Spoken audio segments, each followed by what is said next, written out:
E aí, galerinha bacana, galera legal, vamos lá, meu nome é Marco Antônio, eu vou apresentar para vocês aqui, vou dar uma aula para vocês sobre as consequências que causaram a Primeira Guerra Mundial.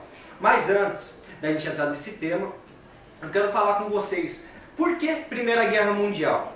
A Primeira Guerra Mundial, ela se deu no continente europeu. Por que dizem então que foi mundial? Por quê? Porque naquele período, de 1914 a 1918, participaram dela as principais potências daquele período, daquele momento, daquela época, entendeu? E é isso que a gente vai ver mais pra frente. Eu quero trazer para vocês nesse primeiro momento as causas, e numa próxima aula a gente vai trabalhar a Primeira Guerra em si.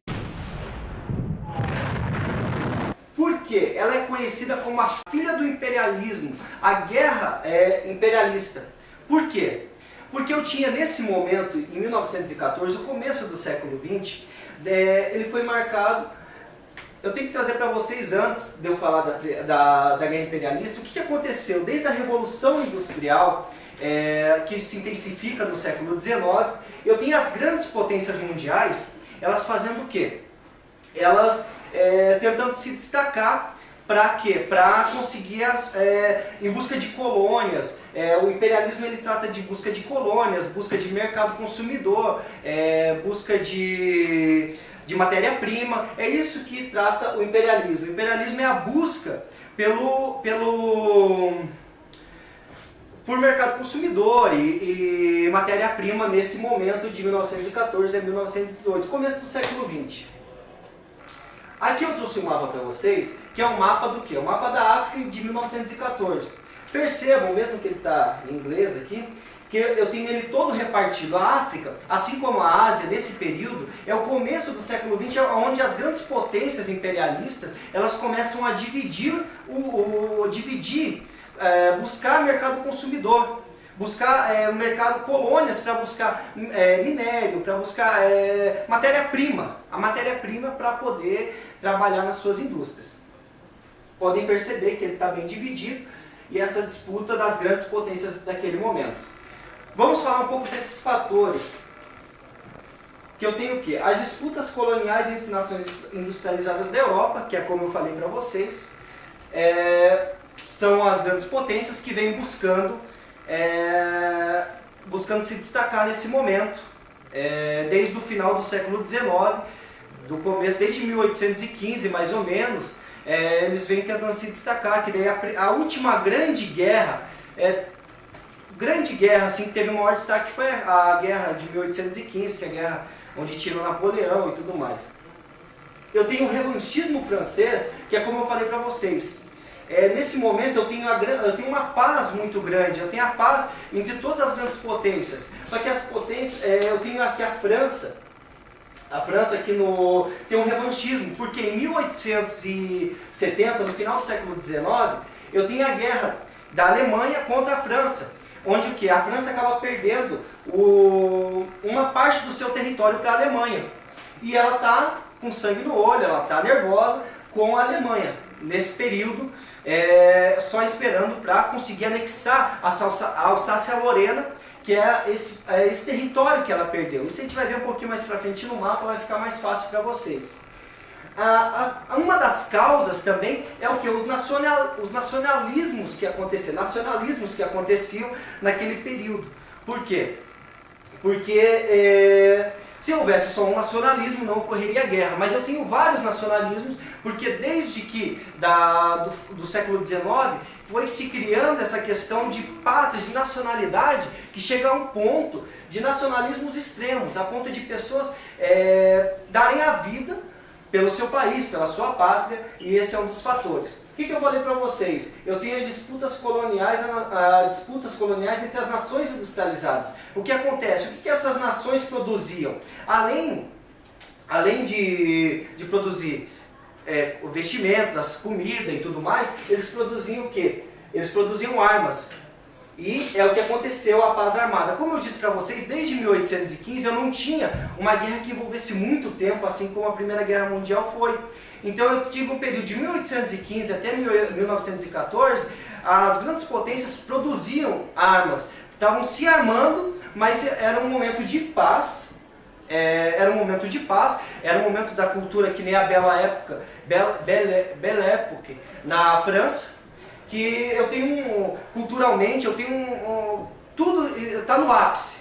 Só que eu tenho o quê? As grandes potências, elas estão se armando e se preparando para futuramente um grande choque. Então iria ocorrer mesmo um grande choque, por mais que elas não pensassem que iria ocorrer um grande choque entre as grandes potências,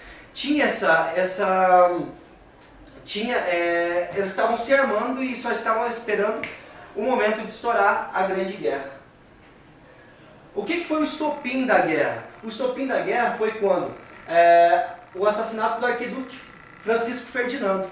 Quando ele, do Império Austro-Húngaro, filho do rei do Império Austro-Húngaro, ele vai visitar uma das possessões que eles tinham acabado de incorporar aos seus domínios, ao Império Austro-Húngaro, ele vai e lá ele encontra um opositor, um dos grupos opositores, um rapaz que fazia parte do grupo Mão Negra, que era um dos opositores dessa tomada do Império Austro-Húngaro, daquela possessão que eles haviam feito. E como vocês podem ver aqui, bonitinho, bacaninha, ele está com arma e ele aqui com o olhão arregalado falando, fodeu. Vamos lá, galera. Que nem eu vou falar aqui para vocês, a Europa antes de 1914. Eu quero trazer para vocês aqui, ó, eu tenho França, Grã-Bretanha, Itália, Alemanha, Império Russo e Império Austro-Húngaro. Todos estavam de olho nesse montante aqui, porque eu já tinha dividido aqui embaixo a África, e eu já tinha dividido uma parte da Ásia, estavam dividindo, e eles queriam essa parte aqui. Porque, lembra que eu falei dos nacionalismos? Aqui eu tinha nacionalismos pequenos, eu tinha potências menores, que elas começam o quê? A querer buscar a sua independência, a querer buscar também um espaço, só que ela era vista pelas grandes potências como um lugar que podiam, nesse neocolonialismo, um lugar onde eles iam adentrar e iam conseguir. Por que o Império Russo queria? Ele queria acesso ao mar Mediterrâneo. Aqui eu tinha a Alemanha e aqui eu tinha o Império Austro-Húngaro que ele estava buscando.